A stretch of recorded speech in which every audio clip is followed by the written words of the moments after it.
Hey guys, कैसे हैं आप सभी। स्वागत है आप सभी का आपके अपनी यूट्यूब चैनल स्टडी अड्डा 827 में। मैं परी से एक बार फिर से आप लोगों के लिए बाल विकास की क्लास लेके आए हूँ, जिसमें हम बाल विकास के महत्वपूर्ण प्रश्नों को देख रहे थे, जिसमें हम 1 से लेकर 75 क्वेश्चंस को पढ़ चुके हैं। आज हम 76 से 100 तक के क्वेश्चंस को पढ़ेंगे और ऐसे ही हम बाल विकास की सीरीज़ को चलाएँगे। तो चलिए शुरू करते हैं बिना किसी देरी के आज की क्लास। लेकिन उससे पहले चैनल को लाइक शेयर सब्सक्राइब करना बिल्कुल मत भूलिएगा। साथ में बेल आइकन को भी प्रेस कर लीजिए ताकि मेरी जितनी भी वीडियोस आएँ उनके नोटिफिकेशन आपको आसानी से मिल जाएं। चलिए शुरू करते हैं आज की क्लास। विकास के अधिगम सिद्धांत का प्रतिपादन किसने किया? Option A James Trevor, option B Robert Richardson Sears, option C Clark Hull, option D McDougall. तो 76 का जो करेक्ट आंसर है स्टूडेंट्स, आई होप आपने अपने मन में सोच लिया होगा। ठीक है, इसका जो आंसर है वो है option B Robert Richardson Sears. Question number 77 की तरफ चलते हैं स्टूडेंट्स। और मैं आपको एक बात और बता देती हूँ कि मैं ये जो क्वेश्चंस हैं और इनके ऑप्शंस मैं नहीं बोलूँगी बार बार, क्योंकि इनके जो ऑप्शन अगर मैं बोलूँगी तो फिर थोड़ा बोरियत होती है। तो इसलिए मैं आपको 5 सेकंड्स का टाइम दूँगी, आप उसमें ऑप्शंस का जो आपको करेक्ट ऑप्शन लगे उसको आप सोच लीजिए। ठीक है, और फिर उसके बाद मैं आपको इसका करेक्ट आंसर बताऊँगी। चलिए क्वेश्चन नंबर 77 की तरफ चलते हैं। विद्यालय द्वारा बालक का समाजीकरण निम्नलिखित में से किस कारक पर सबसे अधिक निर्भर है? तो जो 77 स्टूडेंट्स, उसका जो करेक्ट आंसर है वो है ऑप्शन ए सामुदायिक भावना का विकास। 78 की तरफ चलते हैं। यदि आप एक संवेगात्मक रूप से असंतुलित बालक को पढ़ाना चाहते हैं तो आपको क्या करना होगा? 4 ऑप्शन दिए हैं स्टूडेंट्स, बताइए क्या करना होगा। 78 क्वेश्चन है, इसका जो करेक्ट आंसर है वो है ऑप्शन बी, उसके त्रुटि युक्त व्यवहार को स्वीकृत ना करें। क्वेश्चन नंबर 79 की तरफ चलते हैं।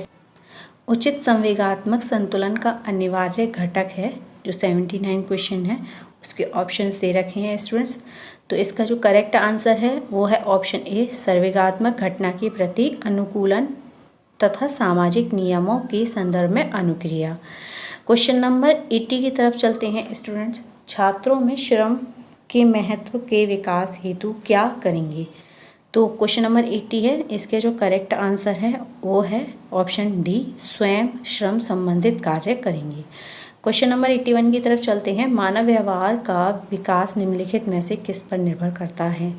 ऑप्शन ए आनुवांशिक, ऑप्शन बी पर्यावरण, ऑप्शन सी दोनों, या फिर ऑप्शन डी उपरोक्त में से कोई नहीं। तो जो 81 है उसका जो करेक्ट आंसर है वो है ऑप्शन सी दोनों।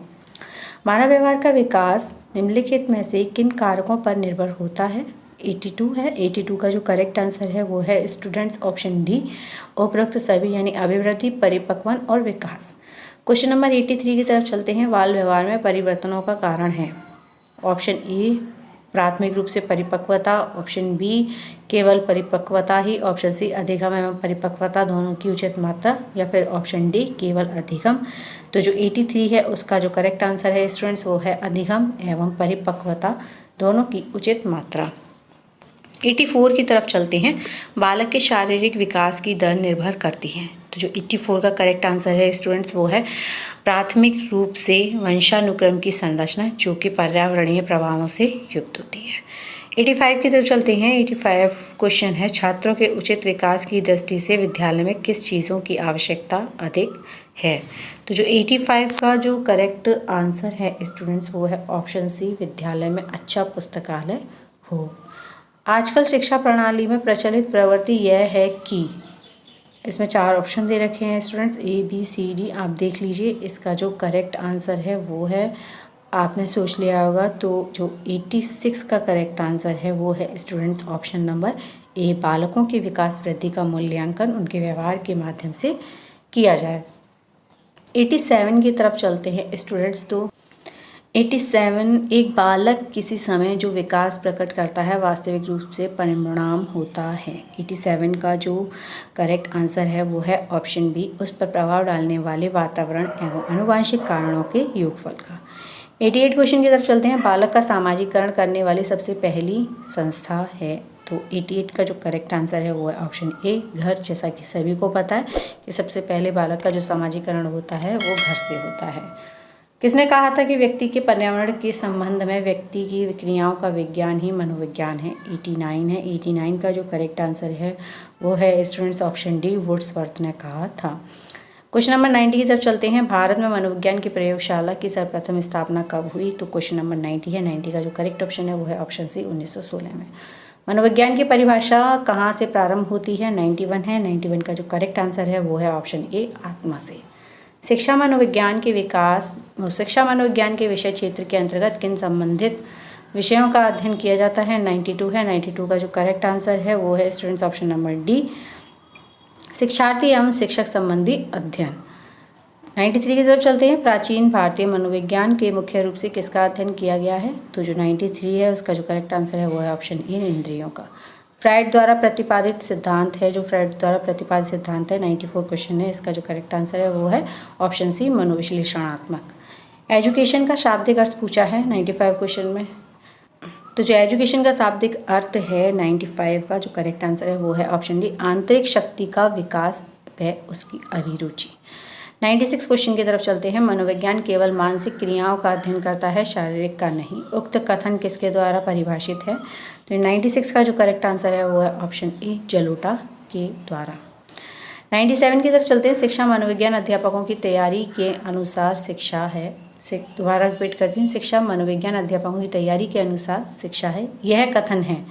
97 क्वेश्चन है। 97 का जो करेक्ट आंसर स्टूडेंट्स वो है ऑप्शन बी स्किनर का। किस शिक्षा व्यक्ति की समस्त पूर्णता का विकास है जिसके वह योग्य है? इस कथन को परिभाषित किया था, क्वेश्चन नंबर 98 है। कांट ने इस कथन को परिभाषित किया था कि शिक्षा व्यक्ति की समस्त पूर्णता का विकास है जिसके वह योग्य है। क्वेश्चन नंबर 99 की तरफ चलते हैं। मनोविज्ञान की विषय वस्तु निम्नलिखित में से कौन सा प्रदान करता है? तो जो क्वेश्चन नंबर 99 है उसका जो करेक्ट आंसर है स्टूडेंट्स वो है ऑप्शन नंबर डी उपरोक्त सभी, यानी विषय, विशेषज्ञ, निरीक्षक, मनोवैज्ञानिक।